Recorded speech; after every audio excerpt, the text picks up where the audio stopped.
Hi everyone, my name is Layla, and my section 3 book is titled The Miraculous Journey of Edward Tulane. That's Edward Tulane right there. And it's by Kate DiCamillo. And basically, this story is about, like I said, Edward Tulane. He is a little toy rabbit made of china. And in the very beginning of the book, he is selfish, he is vain, he does not care about anyone or anything but himself. And then one day he gets separated from his owner and gets lost and goes on a journey that spans decades, spans years. And he goes through many different owners, different lives, and learns about life and love along the way. And he learns I'm so sorry. Did you guys see that fly? It's been bothering me. Anyways, he learns what it is to love someone and to care about someone. And that's basically the point of the story. I had never read this book before, and I literally read it all in one day. And then I read it over and over and over again because it's so good. It very quickly became my favorite book. The visuals in the book are also very good. They I think, supplement, I guess you could say, the story really well. There's at least, I believe there's one big picture in every chapter or every other chapter. And then each chapter has like a picture for the opening of the chapter. So there's a little picture to start off the chapter, and then there are some big pictures. Let me see if I could find one very quickly. And they're very realistic.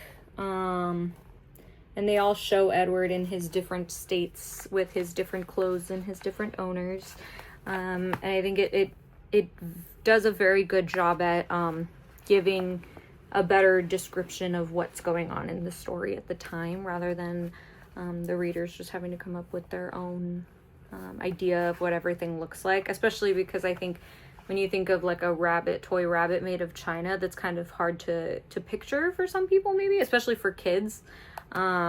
So I think the visuals do a very good job of helping us paint the picture of what's happening in the story, especially when it's times where Edward is all alone, because in many of these pictures he is with other characters. It shows him with his different owners, and the visuals let you see what it would look like if he were by himself, you know. The genre for this book is obviously fantasy fiction. It's about a toy rabbit who like has his own thoughts and things, so it's fiction. It's children's literature. Some could say it's young adult literature because it could be for older kiddos, but still children's literature, fantasy fiction. And the direct quote that I wanted to read is right in the middle of the book.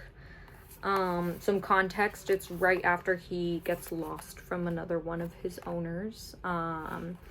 And I cried the first time I read this. So it says, "How many times Edward wondered, would he have to leave without getting the chance to say goodbye? A lone cricket started up a song. Edward listened. Something deep inside him ached. He wished that he could cry." And that is the end of chapter 14. And then chapter 15 starts with a new picture and a new owner. It's such a moving story of love and longing, and I think that's a big strength of this book, is that it has such a strong message of love and needing people, and not just being so selfish and self-centered and only caring about yourself. This book really does show that you need people, you need love, you need companionship, you need somebody, you know. And I think even though that is it can be a very heavy topic, I think the language and the storytelling is perfect for this grade level. It is very sad at times, but it's still, I think, suitable for the grade level that it's supposed to be for, which is like 3rd through 6th. I think this might also do good in section 4 for like older students. I think I can see students reading this book and the book that I've chosen for section 4, which is The Giver, at the same time. I can see those being kind of on the same level. So maybe this one could be for students older than 3rd grade. I think 3rd grade might be a little young. It might be a little bit of a weakness. But the language, the reading level is pretty appropriate, I think. And I can't think of other weaknesses. This is my favorite book. That's my favorite book. And I think all of you, if you're watching this, should look up this book and read it. It is so beautiful. And it's very easy to read. And it goes by fast. Like I said, the first time I read it in one day.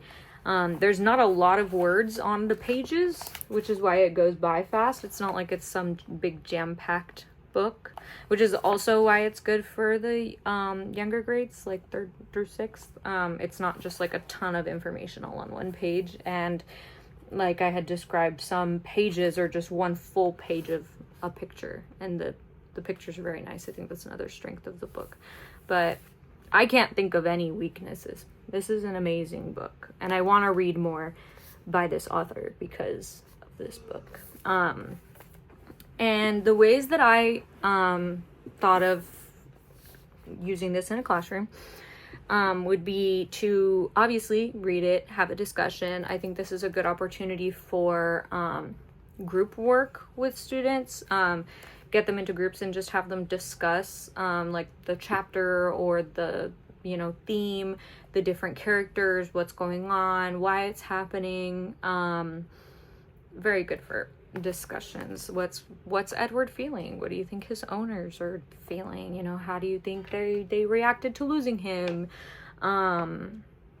But for an activity, students could do like a storyboard, and so you could either provide them with the pictures or you could have them draw their own pictures, which would be another activity in itself, of Edward with all of his different owners. Each time he gets a new owner, he gets a new name and a new outfit. So you could have students draw that and draw, what's happening and describe what's going on in the book and how Edward is feeling. They could do it individually or as groups all together. Or you could have them as an art project do a drawing of either their favorite version of Edward, or you could even have them draw Edward how they would dress him if they owned him. And you could have them give him a new name and give him a new outfit and draw Edward how they would dress him if they owned him. I think that would be a good idea. Or you could have students create their own like little puppet rabbit to dance with, because one of Edward's last owners ties strings around him and turns him into a little puppet and has him dancing. And so I think it would be a good idea to have students make their own little puppet to dance with.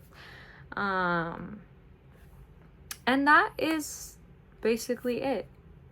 I have such an emotional attachment to this book now. Thank you, Professor Powell, for showing me this book, because this is so good. And I recommend it to all of you. The Miraculous Journey of Edward Tulane. The little rabbit guy. Thanks for listening.